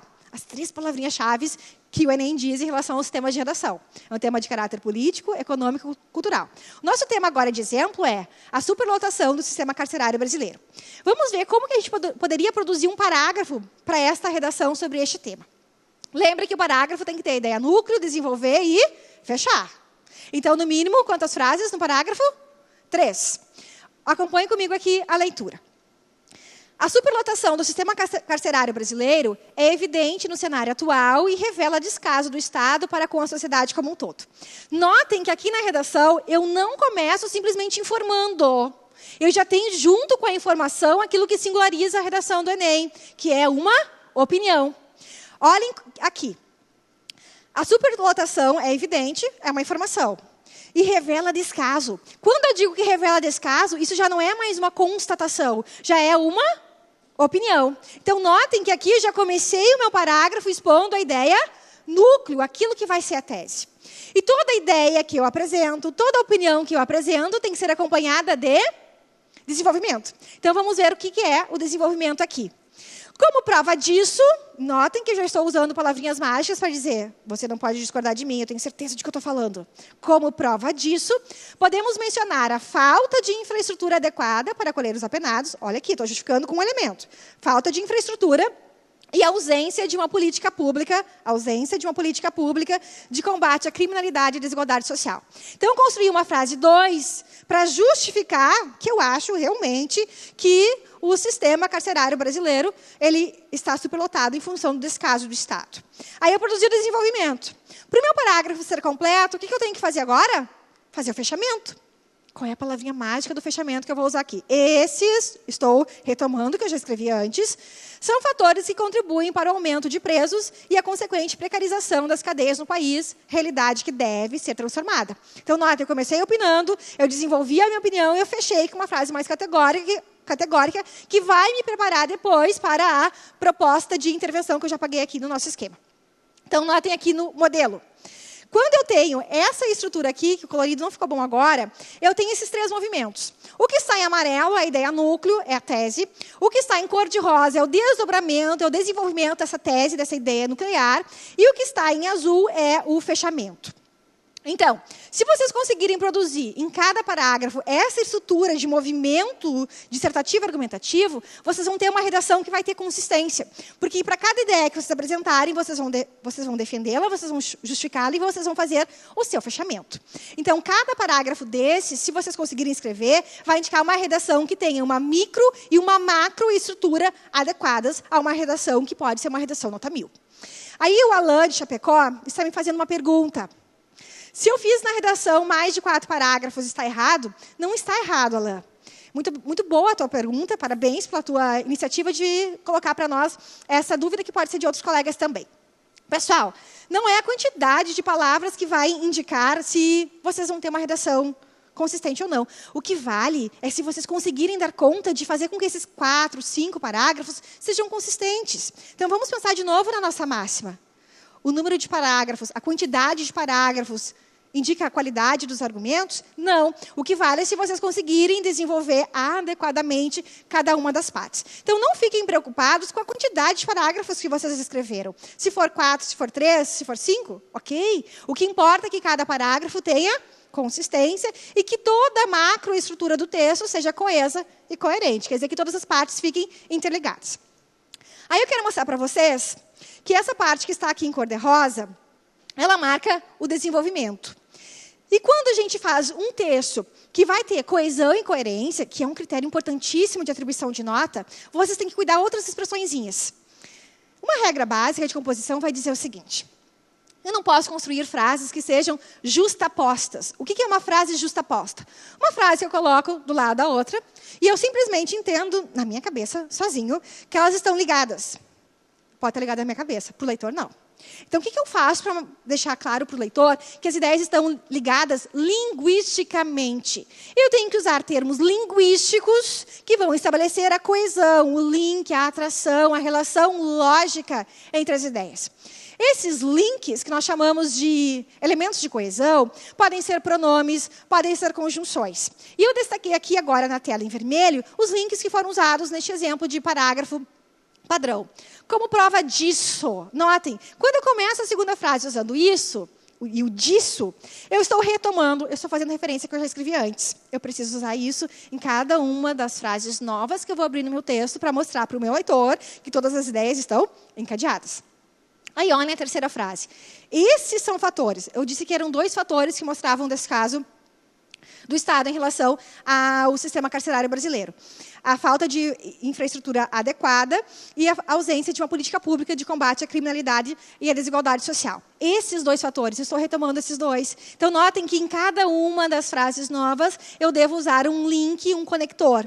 E no nosso curso, nós vamos aprender como que a gente encadeia esses links, quais são os links mais adequados, se eu posso usar o isso toda vez, se eu não posso, qual é a diferença do isso e do isso, que muitas vezes os estudantes confundem e que pode gerar desconto de nota. Então, se vocês querem aprender um pouco mais em relação a isso, lembre que o nosso curso, na disciplina de redação, vai tratar de todos esses temas para qualificar a sua redação na nota do Enem.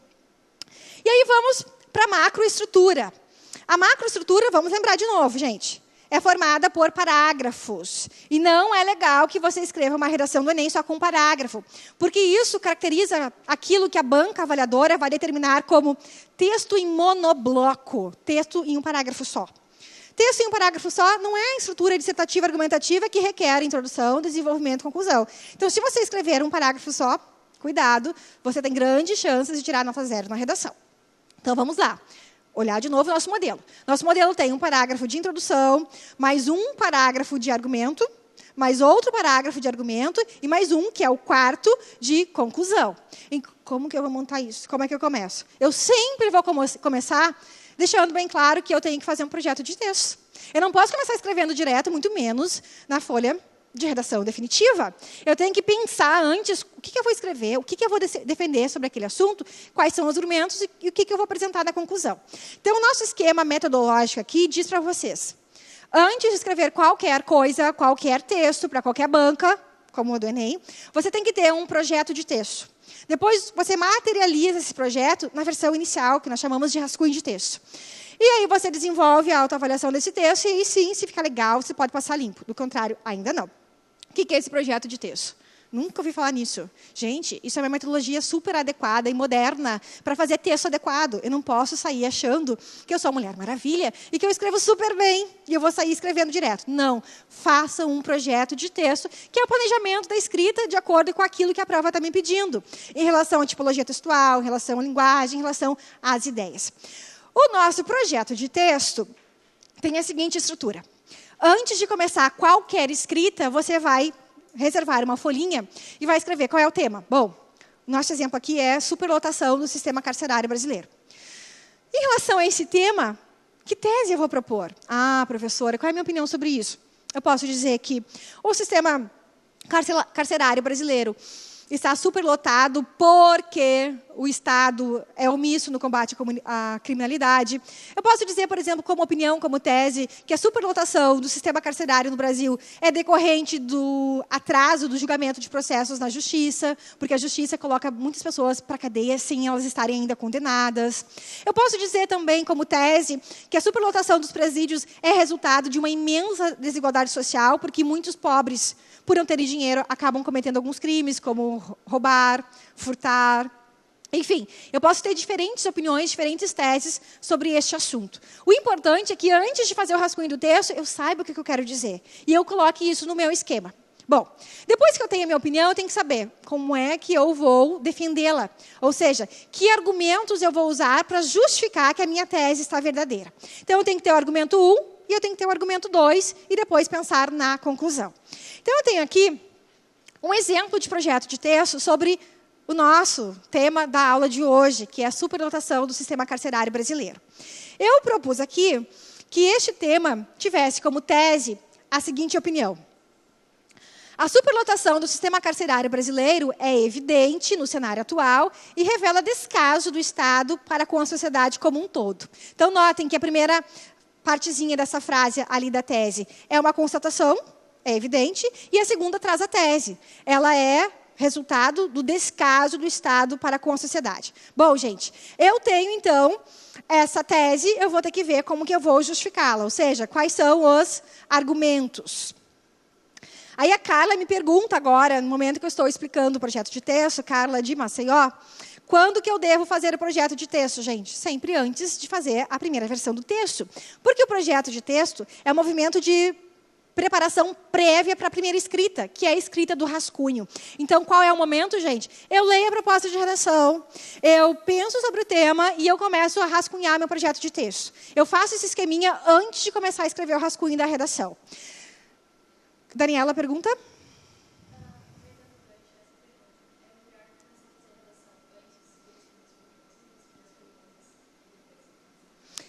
A Daniela, aqui do nosso curso presencial, fez a seguinte pergunta. Em que momento da prova do Enem eu devo começar a escrever redação? Eu faço a redação antes de responder as questões da prova de linguagens e ciências humanas ou depois que eu já respondi as 90 questões objetivas?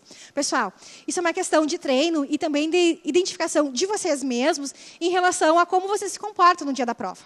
Nós vamos treinar aqui para vocês fazerem as provas inteiras. Se eu achar que eu consigo responder rapidamente as 90 questões e fazer a prova de redação em 1 hora, eu consigo deixar a redação por último.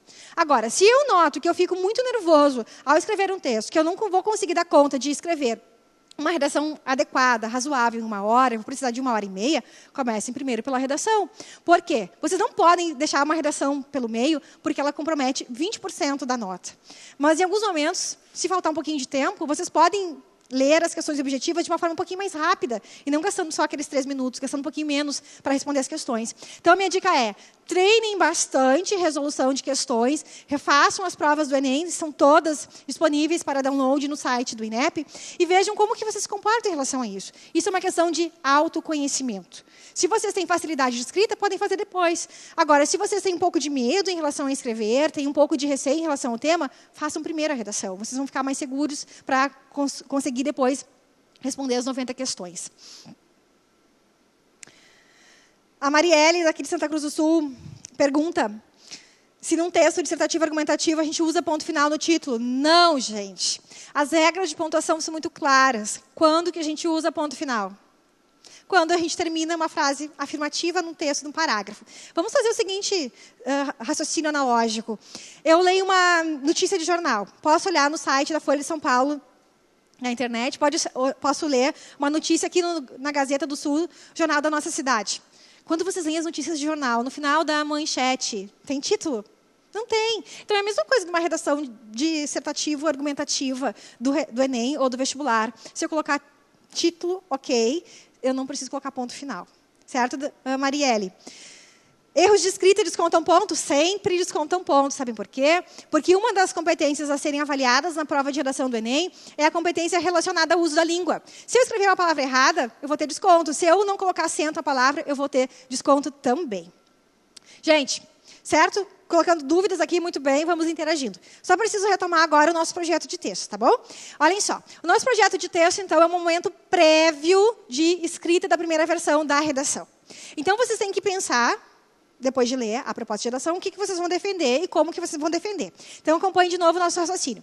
A minha tese é que o sistema carcerário brasileiro está superlotado em função do descaso do Estado em relação à sociedade como um todo.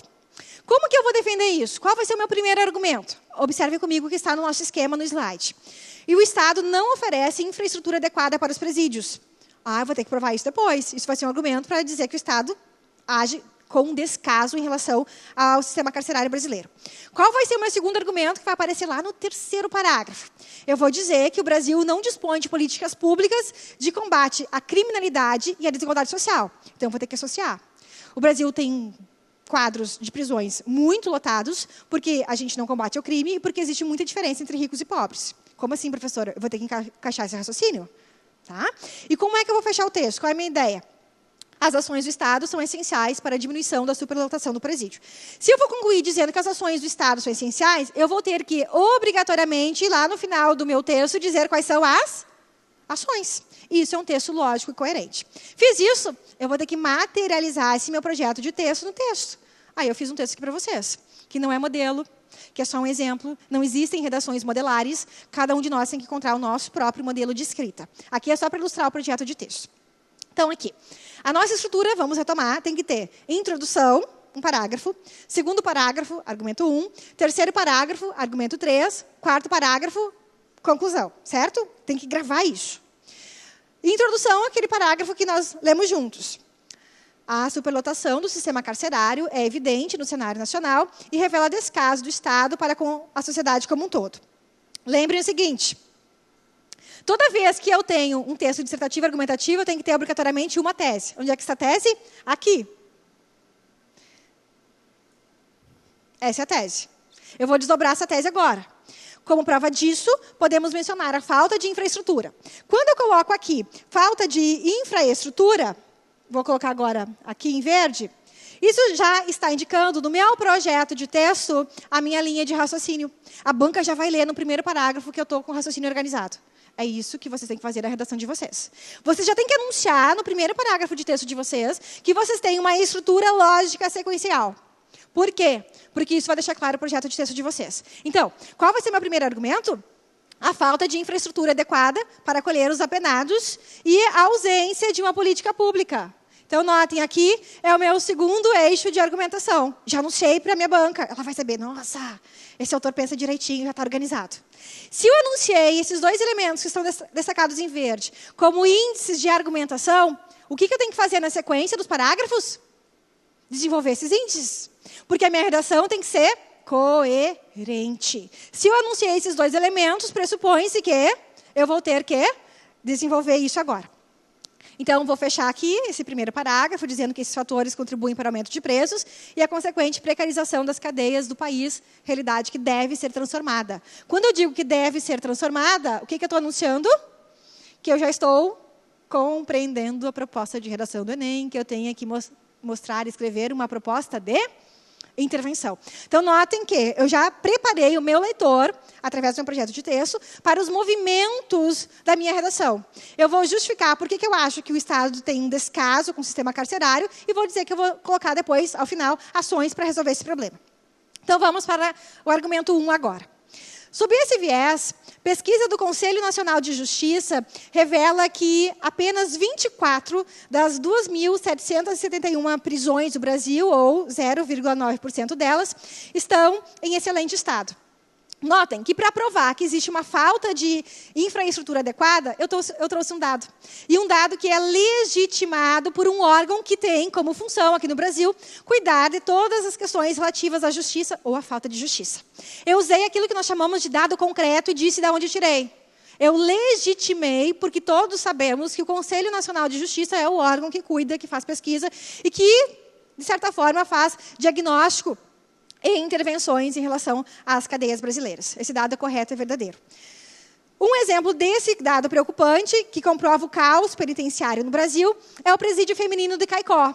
Notem, para comprovar que há aquilo que eu criei como expectativa lá no primeiro parágrafo, falta de infraestrutura, eu estou usando na primeira parte o dado estatístico da pesquisa do CNJ, e agora eu vou usar um exemplo. O exemplo é o que acontece no presídio feminino de Caicó. Caicó é uma cidade que fica a quase 200 quilômetros da capital do Rio Grande do Norte, Natal. Então, o que acontece lá?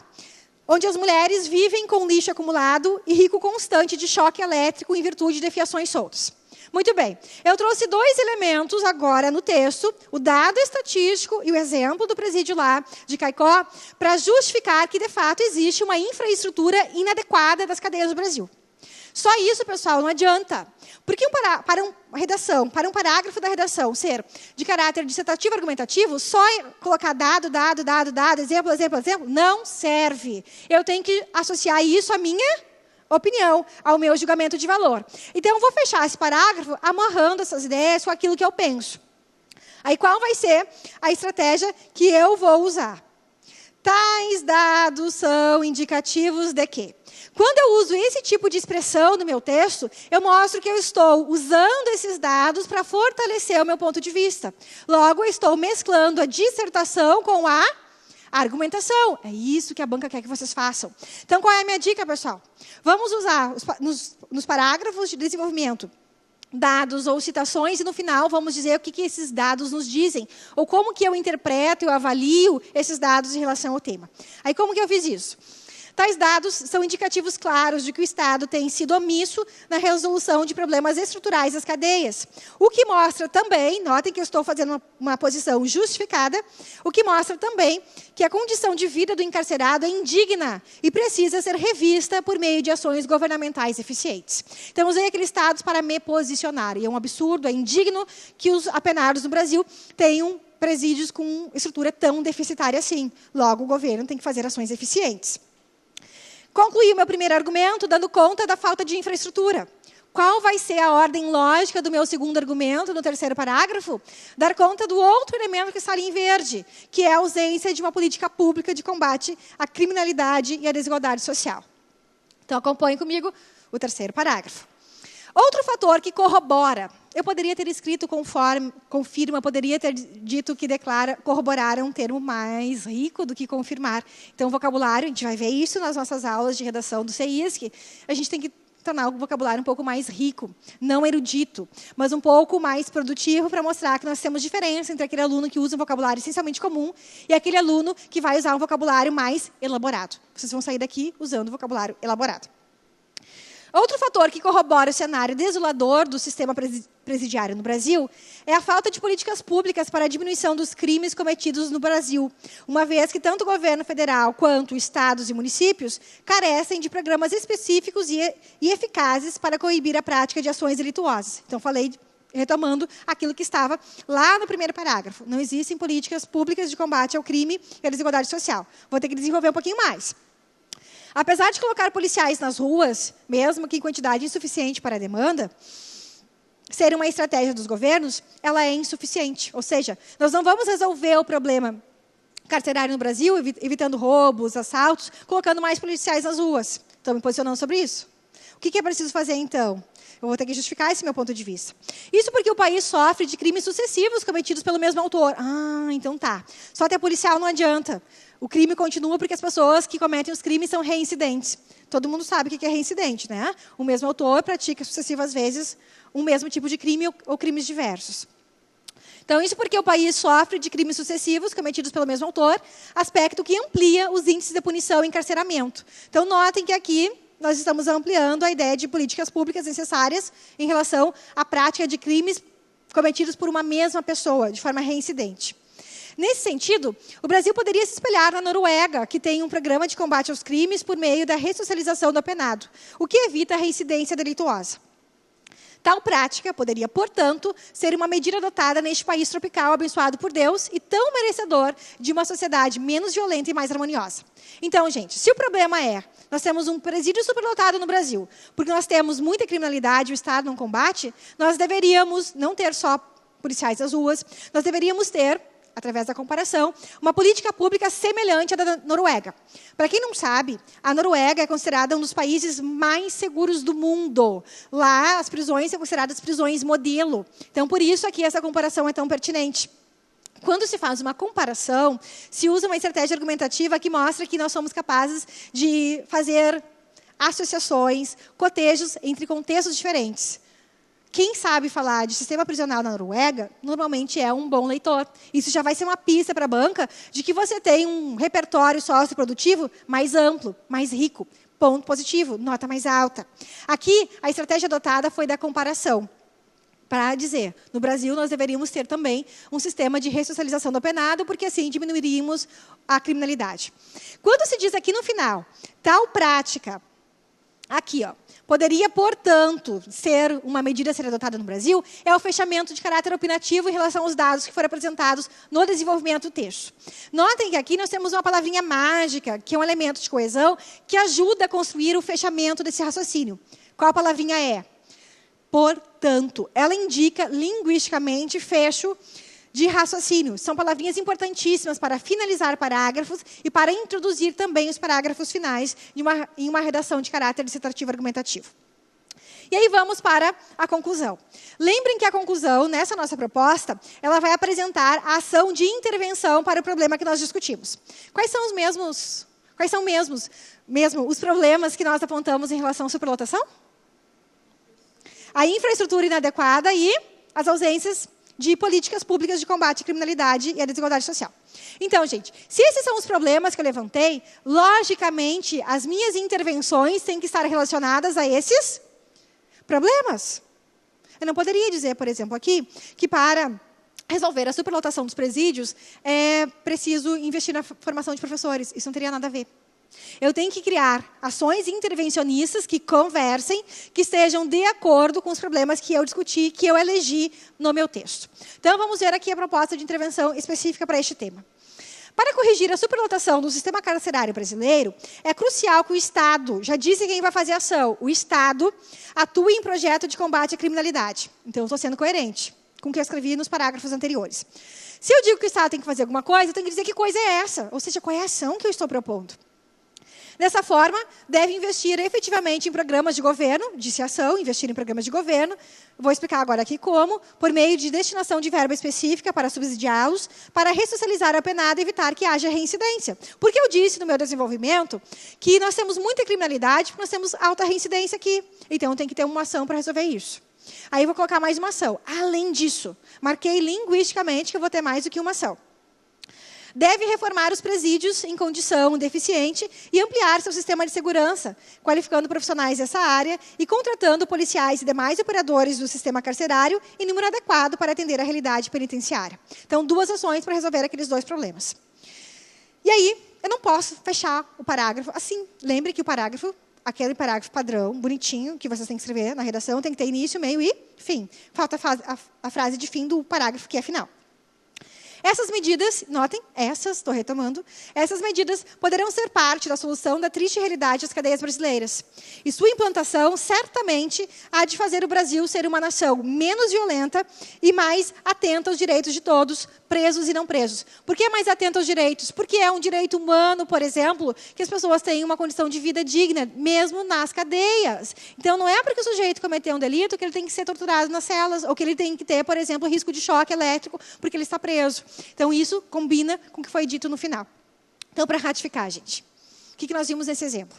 Toda a redação de caráter dissertativo e argumentativo, no nosso modelo aqui, vai ter, no mínimo, 4 parágrafos. Estou trabalhando com 4 parágrafos, porque é aquilo que a gente tem condições de desenvolver em 30 linhas. Primeiro parágrafo, o que é? Tese bem clara, anunciando o movimento do meu raciocínio. Segundo parágrafo, argumento 1. Terceiro parágrafo, argumento 2. Quarto parágrafo, fechamento com a proposta de intervenção. A Ana Lúcia, de 3 Passos, pergunta: Quantas ações eu preciso colocar na redação? Uma serve? Sim, Ana Lúcia. Uma serve. O importante é que essa ação tem que estar relacionada com o tema e a situação, problema que eu desenvolvi ao longo do texto. O que isso significa, gente? Significa que eu não preciso colocar 2, 3 ações para resolver a situação, problema. Aliás, a grade de avaliação da prova de redação do Enem diz assim: você, candidato, apresentou uma proposta de intervenção, então não está previsto, nem na grade de avaliação, que você tem que escrever 2 ou mais ações. Uma só é suficiente. Então, o que vale é a qualidade dessa ação, não a quantidade delas. E para desenvolver todos esses argumentos, nós vamos aprender ao longo do nosso curso, na disciplina de redação, as diferentes estratégias argumentativas. Nós não vamos tocar nelas hoje em função do nosso período de tempo. Nós já temos entrando nos nossos últimos minutos, os 20 minutos finais.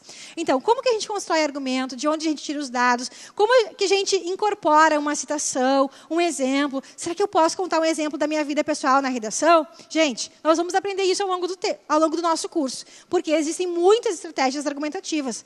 Aqui no slide, eu vou citar apenas 6 delas, como a comparação, contraste, exemplificação, as relações de causa e efeito, apelo ao testemunho de autoridade, que é a citação, alusão histórica e os dados concretos.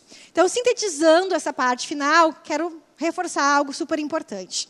Para se escrever um bom texto dissertativo argumentativo, nós temos que ter 2 técnicas fundamentais. Primeiro, ler muito sobre tudo, especialmente aqueles temas que se referem à atualidade, especialmente ao contexto brasileiro, porque as provas do Enem, historicamente, têm levado em conta temas que se referem ao contexto Brasil.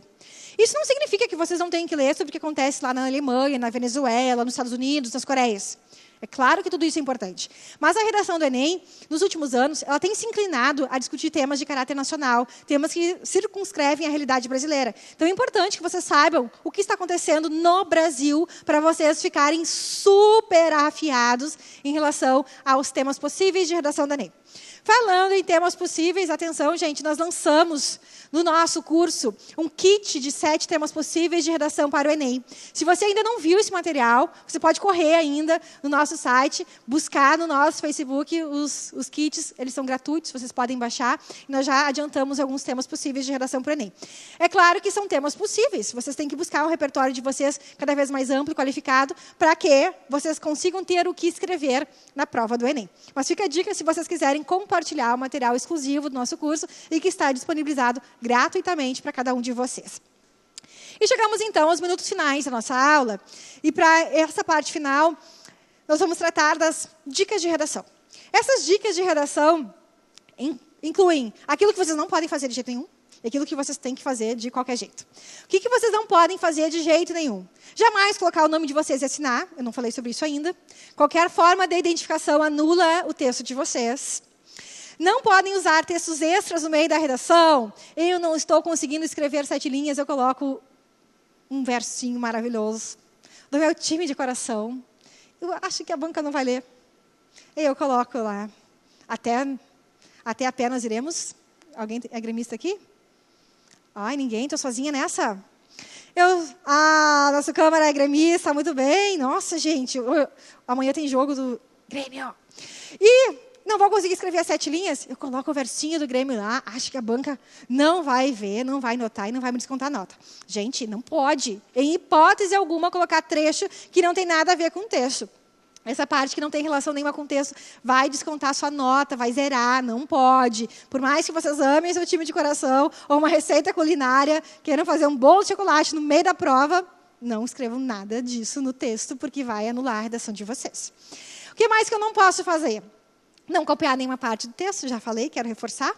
E não é só da proposta de redação, é qualquer texto que possa estar dentro da prova inteira. Tem uma informação lá na prova de geografia, não posso usar. Tem uma informação lá na prova de inglês, nem pensar.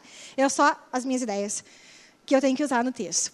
Não usar termos de baixo escalão, palavras de uso vulgar, palavras que a gente não usa em contexto algum, a não ser em contextos essencialmente informais e com pessoas que não vão se ofender. E escrever sempre um texto na forma dissertativa e argumentativa. O que significa isso?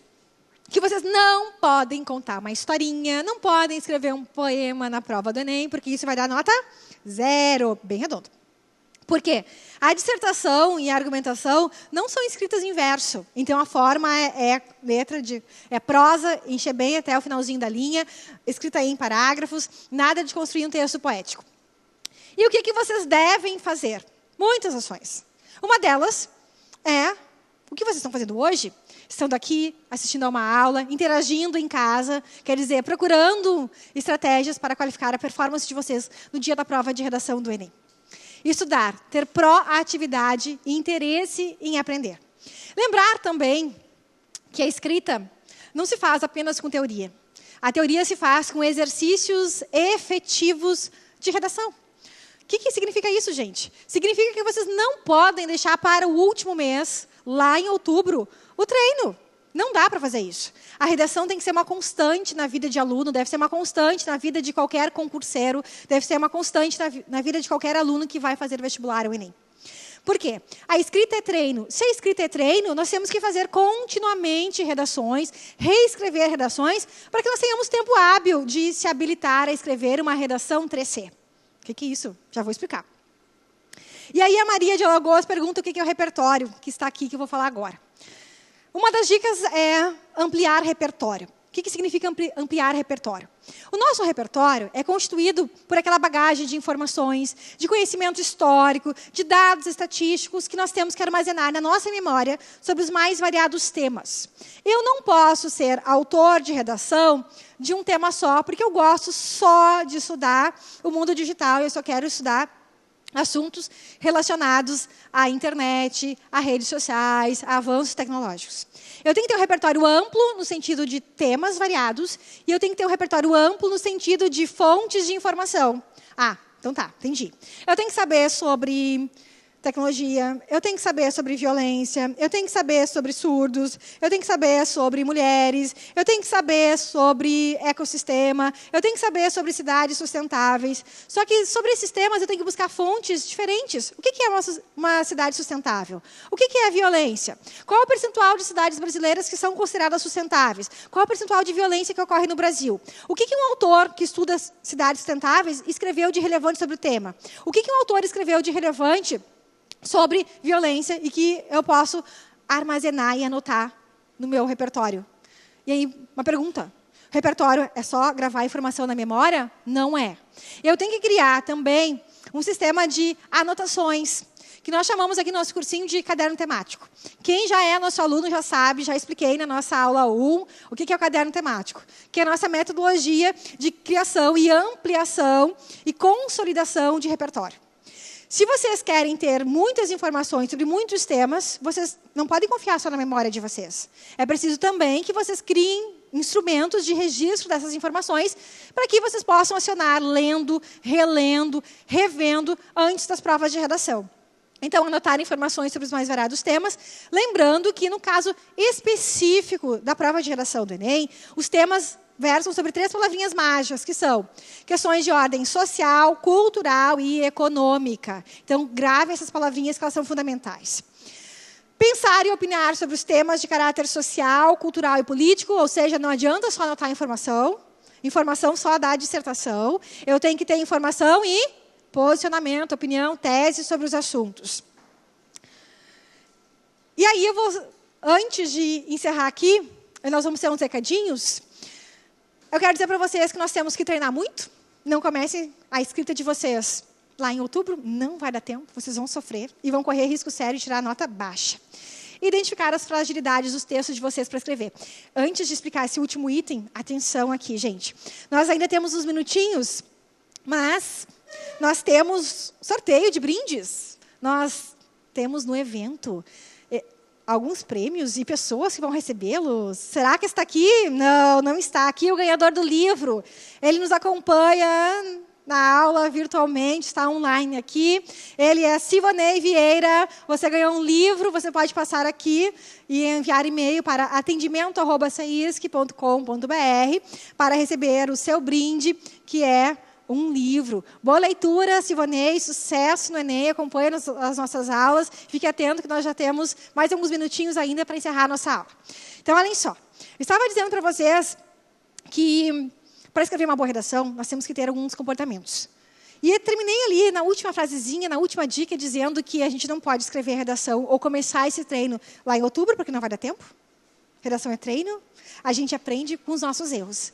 Quando a gente aprende com os nossos erros e avalia as nossas fragilidades, a gente pode consertar os nossos textos reescrevendo. Então, escrita e reescrita são processos fundamentais em qualquer aprendizado de redação. Como que a gente faz isso, professora? Tendo boas aulas, tendo bons professores e se propondo a escrever e a reescrever até que a gente encontre a fórmula mais perfeita para a nossa condição de aluno, estudante, vestibulando. Identificar as formas de escrita que a gente tem e que a gente vê como modelo. Porque a forma de escrita que a gente tem é aquelas que são modelo. Porque eu não sou obrigado a escrever uma redação modelo que um professor indicou numa aula. Eu tenho que identificar qual é o meu modelo de escrita que seja adequado à tipologia, que eu me sinto confortável em escrever, que eu vou me dar bem em qualquer processo de redação com aquela tipologia textual. Então, gente, não existem fórmulas prontas para dizer toda a redação tem que começar com uma citação. Isso é falácia. Cada um de nós tem que encontrar o nosso caminho pessoal, individual, de escrever boas redações. Do contrário, nós vamos ter centenas de alunos que fazem o mesmo cursinho escrevendo do mesmo jeito. A banca vai achar isso enfadonho, porque serão centenas de redações construídas ao mesmo estilo. Não é isso que a gente quer, vocês já vão entender por quê. A gente quer uma redação que seja autoral e que tenha 3 Cs. Espere que já vou explicar o que é isso. Treinem a escrita, identifiquem suas fragilidades e procurem combater cada uma delas. Porque a redação só vai ser perfeita quando a gente olhar para os nossos textos, identificar o que a gente pode fazer melhor. E a gente sempre pode fazer melhor. E fazer melhor é uma questão individual e também uma questão de treino. Por isso é importante vocês estarem aqui, por isso é importante que vocês tenham interesse em qualificar o perfil de vocês. Por isso que é tão importante vocês conjugarem escola e cursinho. Ou se já saíram da escola, procurar bons cursinhos, porque eles vão ajudar vocês. E nós temos certeza de que a gente pode fazer isso também, muito bem, com cada um que está aqui. A nossa estratégia, o nosso curso, tem caderno temático. Quem já é aluno sabe do que eu estou falando. Quem não é aluno, o convite está feito. Venha ser nosso aluno, venha conhecer a nossa aula de redação e das nossas outras disciplinas. Nós vamos fazer simulados, já estamos fazendo simulados semanais de redação com correção personalizada. O que é isso? Você não vai receber só, ao final da sua prova de redação, uma nota com um quadrinho, uma grade de avaliação, dizendo que no item 1 você tirou 1 ponto de 10, no item 2 você tirou 10 pontos de 10, no item 3 você tirou tanto. Não, para nós isso não serve. Nós queremos que vocês saibam por que no parágrafo 1 vocês escreveram bem. Por que o parágrafo 2 de desenvolvimento não ficou bem formulado. Isso significa dar atenção ao texto de vocês. E essa correção personalizada, que vocês viram rapidamente aqui na tela, é uma correção que é acompanhada de comentários no texto e, ao final, de um parecer, e que o professor vai explicar de forma detalhada para vocês quais são os erros, quais são as potencialidades e como vocês podem ajustar cada parágrafo de vocês para que vocês desenvolvam a habilidade de escrever bem. Por que fazemos isso? Porque nós assumimos um compromisso. Nós vamos trabalhar para que vocês tenham uma redação de excelência. Se vocês seguirem as nossas orientações, se vocês construírem conosco semanalmente o nosso caderno temático, certamente vocês estarão preparados para fazer uma boa prova de redação no Enem ou em outro vestibular que tiver a dissertação e argumentação. E para finalizar, quando nós falamos de uma redação 3C, que é a redação de CISC pré-Enem, vocês vão ter o primeiro C, que vai dar conta da consistência. Consistência em redação significa dizer que vocês vão pontuar muito bem na área 2 da competência de avaliação do Enem, na área 3 e na área 5. Porque consistência significa rolar várias áreas do saber, significa saber defender uma tese, significa usar também ideias e ações de intervenção que o Enem requer. Quando a gente fala em criatividade, que é o nosso segundo C, nós estamos dizendo que nós não vamos ensinar vocês formulazinhas para escrever em qualquer texto, em qualquer vestibular. Nós vamos respeitar as escolhas pessoais de vocês e vamos trabalhar para que vocês sejam criativos e sejam autorais, porque hoje nós não precisamos de redações massificadas.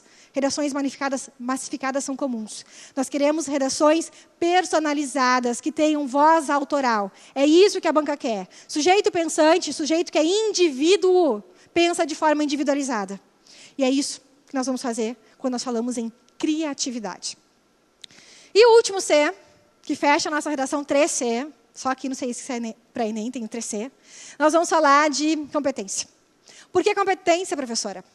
Competência é a capacidade que nós temos e que nós temos que revelar no texto de escrever bem, de entender a proposta de redação e de mostrar que nós temos domínio da língua. Então, a competência está relacionada a todas as formas de avaliação nos itens 1 a 5. Sei usar a língua, sei defender meu ponto de vista, sei articular as ideias, produzo um texto coeso e coerente, então eu tenho competência linguística. A competência linguística vai determinar aquele candidato que é 800, que é 500, ou aquele que consegue ser nota 1000. E nós queremos que vocês sejam nota 1000. Para finalizar, então, se vocês gostaram dessa aula, entre em contato conosco. Se vocês querem ser nossos alunos, façam a inscrição. O site é este, ciscpraenem.com.br. Estarei aqui todos os sábados com aula de redação com vocês. Toda semana vocês terão recadinhos que eu vou enviar para vocês.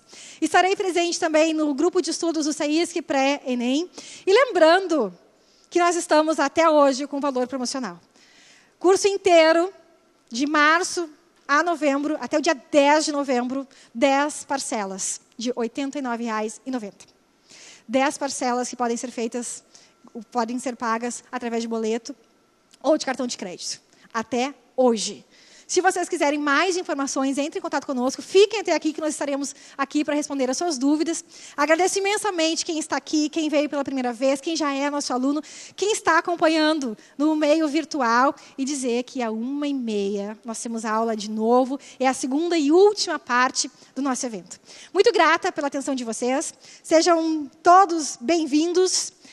E antes de terminar, atenção, mais um recadinho. Ao longo deste evento, nós prometemos bolsas de estudo. E agora é a vez de eu anunciar uma. Quem será o ganhador de mais uma bolsa de estudos? Gente, lá onde ele ou ela veio? Ontem à noite nós tivemos alunos de Candelária com bolsa. Hoje nós vamos subir um pouquinho mais no estado, vamos chegar até o Paraná. E a aluna contemplada vem de Foz do Iguaçu. Jéssica Recalde, bem-vinda ao nosso curso. Você é a nova bolsista. Lembrando que quem ganhou bolsa tem que enviar e-mail para atendimento@cisc.com.br para receber o seu prêmio e assim você efetivar a sua inscrição. Muito obrigada pela atenção de todos.